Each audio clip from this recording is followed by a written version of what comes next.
name is Lexi Todd. I'm the Director of Business and Legal Affairs at Primary Wave. I'm a music attorney and also a musician when I'm not here being a lawyer. In-house attorney in the music industry, it's deals, all transactional for the most part for me. I mean, there are definitely a lot of music litigators out there, but they're mostly at firms. Only really big companies have in-house litigators. So in-house at Primary Wave, it's all working on deals that vary from small copyright licenses and non-disclosure agreements to actually papering big acquisitions and co-publishing deals.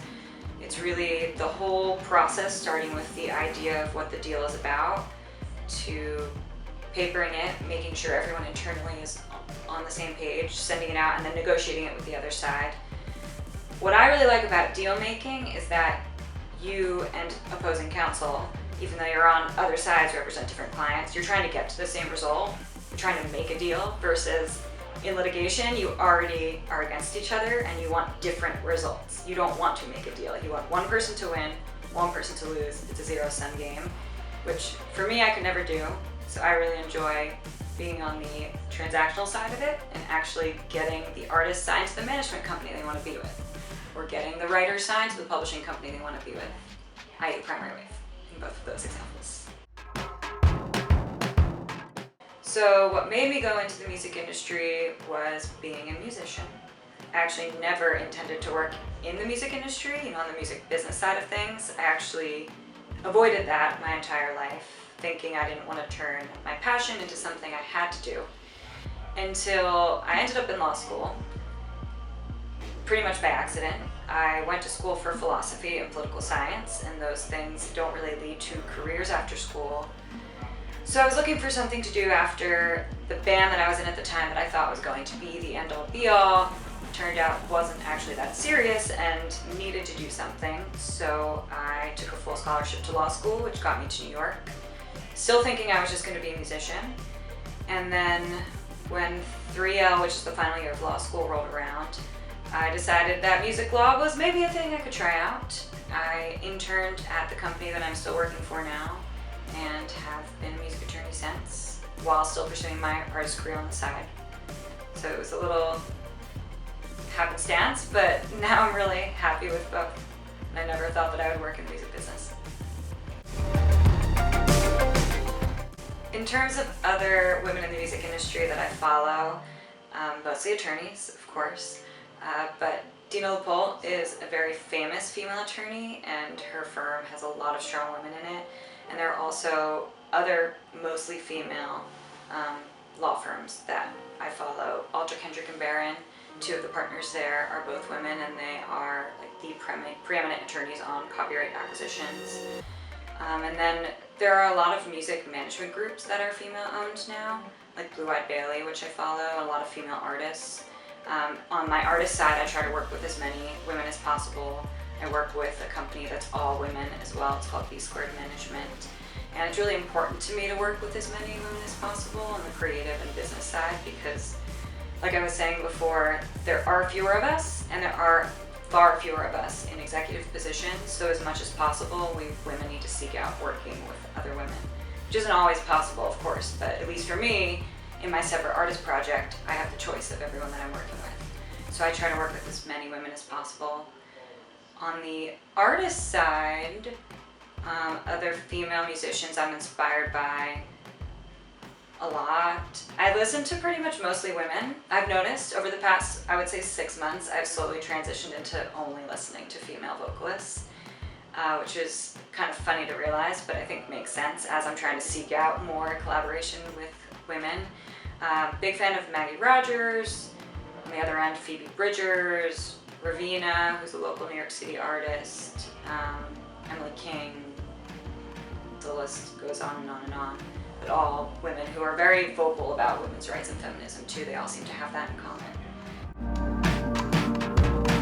So my experience has been a little non-traditional on both sides. I mean, first it's non-traditional in that I'm a music attorney who's still actively pursuing an artist career as a musician. So I really learned quickly because I was doing all of these things that I was learning. as I was learning how music publishing worked, I was also releasing music and registering songs. So because of that knowledge on both sides, I felt like I was really able to progress quickly in terms of understanding copyrights, understanding deals. It's also been a bit non-traditional because I went straight in-house out of law school, which is sort of unheard of. A lot of people have trouble finding a legal job in general in the music industry out of school. They end up doing other things first. And even if they do, it's at a firm practicing entertainment law. Usually you don't go in-house until after you gain some legal experience at a firm. So I was able to go right in-house, which again exposed me to all deals very quickly. And I was able to start handling my own deals very quickly. I'm only 4 years out of school now, and I already run point on dozens of deals every month, which is really great, really exciting. And with that, it's exposed me to a lot of face time with other attorneys, most of which are men, the vast majority of which are men. And when I do get to connect with another female attorney, I feel like it's a very supportive environment generally. I usually stay in touch with them. When I'm in LA, I try to meet up with them. There are a lot of networking groups for women in the music industry, and I think we all really seek each other's company out and try to support each other as much as possible, because we are still the minority. It's just the fact. As much as gender parity is sort of changing in entertainment in general, especially in the wake of the Me Too movement, the music industry is slower to change, as it always is, both culturally and structurally. And because of that, the fact is we need to really stick together and continue to progress upwards and outwards, both in numbers in general, but also the amount of women at upper level positions in music companies needs to grow, because it's still a lot lower if you actually look at the statistics. Balancing being a music attorney and a musician is extremely difficult, as you can imagine.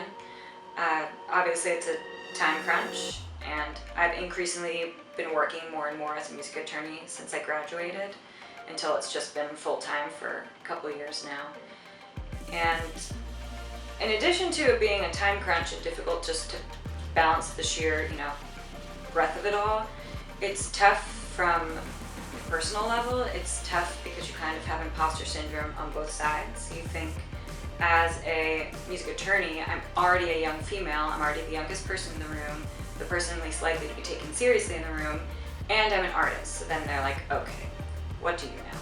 As an artist, when you tell someone you're a music attorney, again, because I'm a female, the first question is, oh, how old are you then?